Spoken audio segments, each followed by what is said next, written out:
छह दफा दाबी नहीं राजस्व क्षेत्र कर्मचारी धारणा ओडिशा राज्य क्षेत्र अधिकारी संघ डाकरारे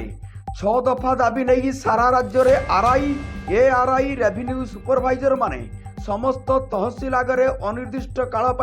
कार्य करेंगे नहीं बोली संघ पक्षर सूचना देते। यही धारणा Amit Behera revenue supervisor RI Ruby Nayak Janki Rani Singh Ranjit Jena Divyajyoti Das SK Santosh Kumar बेवर्ता ज्योतिर्मयी दास एआरआई लिपिका दास जीवन ज्योति नायक मनोज बेहरा प्रमुख धारणा देते। तहसिल रे कार्यर व्यापक समस्या देखादेले भी